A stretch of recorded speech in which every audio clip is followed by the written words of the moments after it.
Hello everyone, welcome to my channel GM25 maths classes. मैं हूं रामनिवास और आज की वीडियो हम डिस्कस करने वाले हैं क्लास 10th एनसीईआरटी का चैप्टर 2 बहुपद पॉलिनोमियल्स। तो आज की क्लास में इसका बेसिक पढ़ेंगे, क्या होता है पॉलिनोमियल्स, इसकी डेफिनेशन वगैरह के बारे में पढ़ेंगे। तो वीडियो बहुत ही शानदार होने वाला है। आइए वीडियो स्टार्ट करते हैं।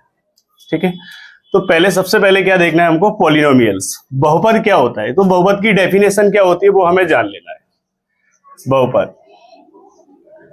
बहुपद को हम इंग्लिश में क्या कहते हैं, पॉलिनोमियल। ठीक है, इसकी डेफिनेशन क्या होती है, एक बहुपद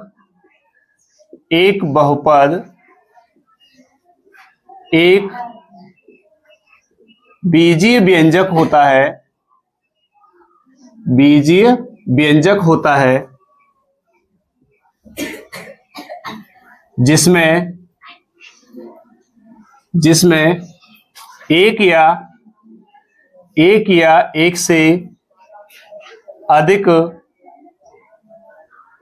एक से अधिक पद होते हैं और प्रत्येक पद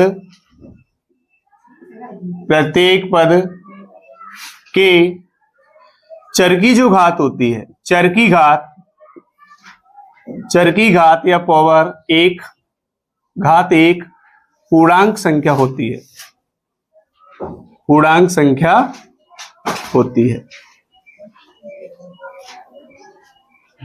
ये हमारे बहुपद की डेफिनेशन होती है। बहुपद एक ऐसा बीजीय व्यंजक होता है जिसमें एक या एक से अधिक पद होते हैं और प्रत्येक पद के चर की घात एक पूर्णांक संख्या होती है। जैसे पूर्णांक 1 होगी, 2 होगी, 3 होगी, लेकिन कभी भी ऐसा ना हो 1/3 या रूट में होगी।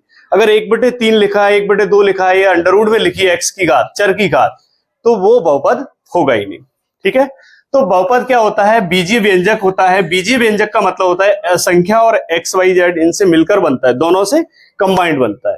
तो एक बहुपद कैसा हो सकता है, देखो, एक बहुपद एक बीजीय व्यंजक होता है जिसमें एक या एक से अधिक पद होते हैं और प्रत्येक पद की घात कितनी, एक पूर्णांक संख्या होती है। अब देखो बहुपद में क्या क्या होता है वो हमें यहां पर देख लेना है। सबसे पहला होता है चर, इसको वेरिएबल कहते हैं। वेरिएबल चर क्या होता है, चर वह होता है जिसका मान बदलता रहता है। ठीक है, जिसका मान बदलता रहता है। तुमने देखा होगा कई बहुपद में एक्स के दो मान अलग अलग निकल के आएंगे। कोई बाई में समीकरण बहुपद है तो बाई के मान अलग अलग निकल के आएंगे। तो चर कैसे हो सकते हैं, एक्स बाई एक्स, जैसे भी लिख सकते हो एक्स बाई जेड, इस टाइप में चर हो सकते हैं। ठीक है, चर वह होता है जिसका मान बदलता रहता है। और चर क्या हो सकते हैं हमारे, एक्स हो सकता है, बाई हो सकता है, जेड हो सकता है। ठीक है, दूसरा क्या है इसमें, पहला पॉइंट ये हो गया। दूसरा, चर के बाद आता है गुणांक को हम कहते हैं कोएफिशिएंट गुणांक। अब गुणांक क्या होता है, गुणांक वह संख्या होती है जिसका गुणा चर से होता है। ठीक है, गुणांक क्या होता है, कोएफिशिएंट क्या होता है, गुणांक वह संख्या होती है जिसका गुणा चर से होता है। तीसरा पॉइंट होता है स्थिरांक, कह दो स्थिरांक, या हम इसको क्या कहते हैं, अचर पद। क्या कहते हैं, अचर। ठीक है, और इंग्लिश में इसको कहते हैं कांस्टेंट। ठीक है, स्थिरांक या अचर, इंग्लिश में उसको कहेंगे कांस्टेंट।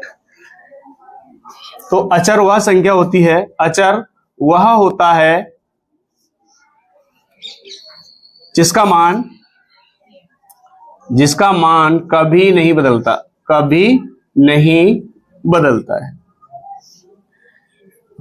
है। ठीक है, अचर एक ऐसी संख्या होती है जिसका मान कभी नहीं बदलता है। एग्जाम्पल के लिए अगर मैं 7 लूं तो 7 7 ही रहेगा, इसका मान कभी बदलेगा? समीकरण में 7 है तो 7 ही रहेगा। ठीक है, तो जो हमारा बहुपद होता है वो इनसे मिलकर बना होता है। तो पहले हो गया बहुपद की डेफिनेशन, बहुपद क्या होता है। उसके बाद जो बहुपद किससे मिलके बना होता है, तो बहुपद में चर होता है। चर वह होता है जिसका मान बदलता रहता है, जैसे x बाई जेड।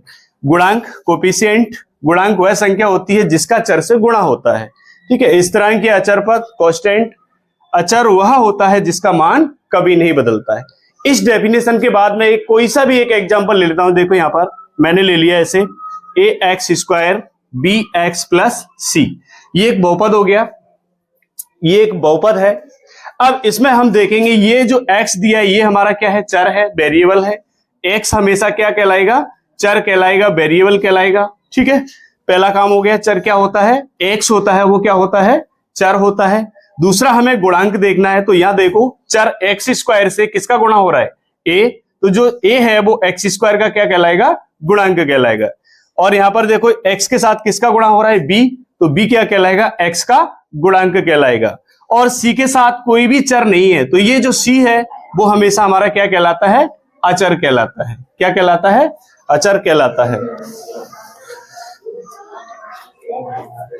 तो बहुपद क्या होता है, पॉलिनोमियल क्या होता है, एक बहुपद एक बीजीय व्यंजक होता है जिसमें एक या एक से अधिक पद होते हैं और प्रत्येक पद की चर की घात जो होती है एक पूर्णांक संख्या होती है हमेशा, ठीक है।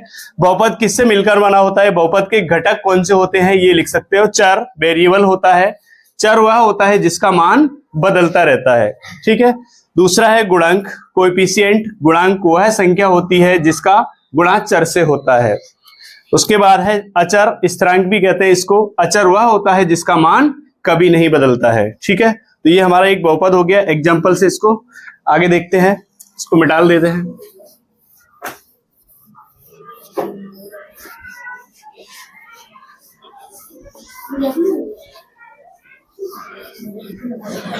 अब हमें देखना है टाइप्स ऑफ बहुपद, बहुपद के प्रकार। क्या देख सकते हैं, पदों के आधार पर, पदों के आधार पर बहुपद, बहुपद। Types of polynomial,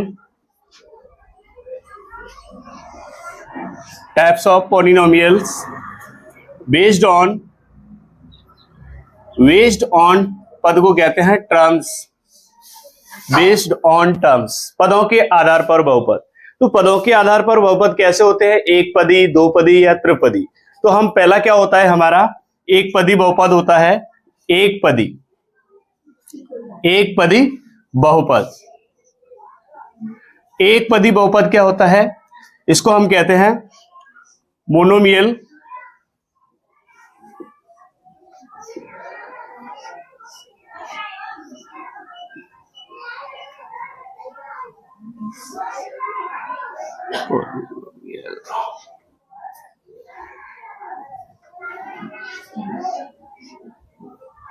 monomial polynomials, एक पदी बहुपद। तो इसमें एक ही पद होता है, जैसे केवल 5x² लिखा हो या 5x लिखा हो, तो इसमें एक ही पद है, केवल एक ही पद दिखाई दे रहा है, तो इसे हम कहेंगे एक पदी बहुपद। दूसरा क्या होता है, द्विपदी बहुपद, द्विपदी बहुपद जिसमें दो पद होते हैं, द्विपदी बहुपद। इसको कहते हैं बाइनोमियल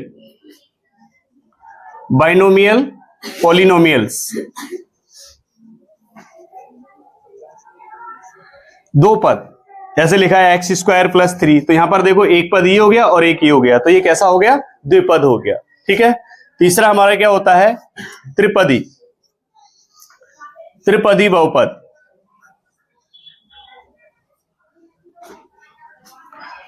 ट्राइनोमियल,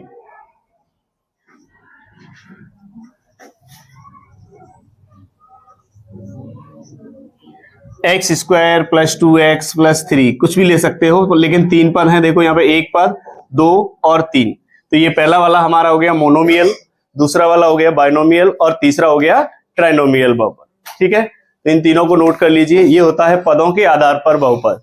इसका सेकंड टाइप जो होता है उसको बढ़ते हैं घातों के आधार पर, घातों के आधार पर बहुपद।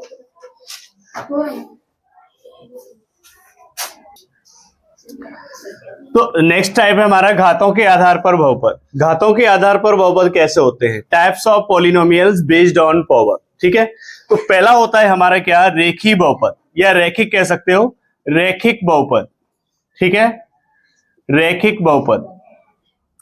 रैखिक बहुपद को हम बोलते हैं लीनियर पॉलिनोमियल्स। लीनियर पॉलिनोमियल्स, रैखिक बहुपद।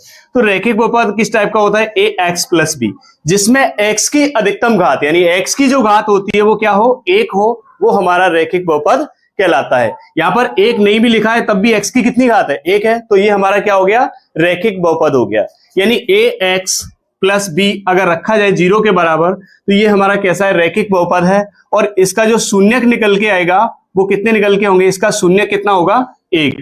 तो रैखिक बहुपद के अधिकतम शून्यकों की संख्या कितनी हो सकती है? एक हो सकती है। और इसका शून्य कैसे निकालोगे? ए एक्स बराबर बी उधर ले जाओगे, माइनस का हो जाएगा, और यहां से एक्स की वैल्यू निकालोगे तो माइनस का बी अपॉन ए। तो ये भी पूछ सकता है कि रैखिक बहुपद का जो शून्यक होता है वो क्या होगा? तो क्या होगा? माइनस का बी अपॉन ए होगा। ठीक है, ये होगा हमारा रैखिक बहुपद। अब यहां बात कर लेते हैं रैखिक बहुपद जो ए एक्स प्लस बी हमारा लिखा हुआ है, अगर इसका जो ग्राफ होता है वो कैसा होगा? इसका एक ग्राफ जो होगा वो एक साधारण या सरल रेखा होगी। कैसी होगी? सरल रेखा होगी। तो जो लीनियर पॉलिनोमियल्स होता है, रैखिक बहुपद होता है, उससे बनने वाला जो ग्राफ होता है वो कैसा होगा? एक सरल रेखा होगी। ठीक है, तो दूसरा देख लेते हैं क्या होता है। दूसरा यहीं पे, इससे पहले में डाल देते हैं। दूसरा क्या होता है देखो, द्विघात बहुपद। द्विघात बहुपद, द्विघात बहुपद, क्वाड्रेटिक इक्वेशन या quadratic polynomials. Quadratic polynomials. A x square plus b x plus c, ये वाला जो होता है द्विघात समीकरण, द्विघात बहुपद। A x square plus b x plus c, इसमें हमने देखा एक्स की अधिकतम घात कितनी है? यहां पर 2। एक्स की अधिकतम घात 2 है, तो इसे हम कहेंगे द्विघात बहुपद यानी क्वाड्रेटिक पॉलिनोमियल्स। ठीक है, द्विघात बहुपद होगा। ये द्विघात बहुपद क्या क्या होता है? व्यापक रूप होता है, ये भी पूछ लिया जाता है एग्जाम में। A x square b x plus c. अब द्विघात बहुपद के जो शून्यकों की संख्या होती है वो कितनी होती है? इसके शून्य कितने होते हैं? 2 शून्यक होंगे इसके, 2 शून्यक। यानी जितनी एक्स की अधिकतम घात होती है समीकरण में, उस समीकरण के उतने ही शून्यक होते हैं, उस बहुपद के उतने ही शून्यक होते हैं। तो यहां अधिकतम घात 2 है, तो इसके कितने शून्यक होंगे? 2 होंगे। ठीक है, कितने शून्यक हो जाएंगे? 2। अब बात कर लेते हैं a x square plus b x plus c बराबर 0। इससे जो बनने वाला ग्राफ होता है, वो कैसा होता है? तो इससे जो बनने वाला ग्राफ होता है वो कैसा होता है? परवलय के आकार का होता है। परवलयाकार लिख सकते हो या परवलय के आकार का लिख सकते हो। ठीक है, परवलयाकार लिख सकते हो, परवलयाकार। ठीक है, ये हो सकता है इससे बनने वाला ग्राफ, तो इसे नोट कर लीजिए। तीसरा है त्रिघात बहुपद, इसको हम बोलते हैं क्यूबिक पॉलिनोमियल, या एक्स की अधिकतम घात 3 हो उसे त्रिघात बहुपद कहते हैं। और त्रिघात बहुपद का जो व्यापक रूप होता है वो होगा a x cube plus b x square plus c x plus d बराबर 0। ये इसका क्या होगा? व्यापक रूप होगा त्रिघात समीकरण का। और त्रिघात वाले बहुपद के कितने शून्यक होंगे? इसके 3 शून्यक होंगे, क्योंकि एक्स की अधिकतम घात कितनी है यहाँ पर? 3। तो यहाँ शून्यक भी कितने होंगे? इसके 3 शून्यक होंगे। ठीक है, ये हुआ त्रिघात बहुपद, इसे नोट कर लीजिए। और देख लेते हैं, यदि द्विघात बहुपद हमारा a x square b x plus c बराबर 0 है, और हमने माना अल्फा और बीटा, ये अल्फा है और बीटा, अल्फा और बीटा द्विघात बहुपद के शून्यक हैं। क्या है? शून्यक हैं। ठीक है, ये हो गया हमारा a x square b x plus c बराबर 0 बहुपद हो गया। अल्फा और बीटा इसके शून्यक हैं, हमने मान लिया कि अल्फा और बीटा इसके शून्यक हैं। तो 2 फॉर्मूले होते हैं, क्या होता है? शून्यकों का शून्यकों का योगफल, शून्यकों का योगफल क्या होता है, दो शून्यक माने थे अल्फा प्लस बीटा, तो बराबर होता है माइनस का बी अपॉन ए। बी क्या होता है यहां पर देखो, एक्स का गुणांक, माइनस लिख दो, और एक्स का गुणांक।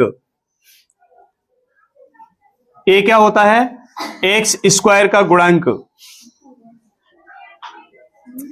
दूसरा फॉर्मूला होता है हमारा शून्यकों का गुणनफल, शून्यकों का गुणनफल।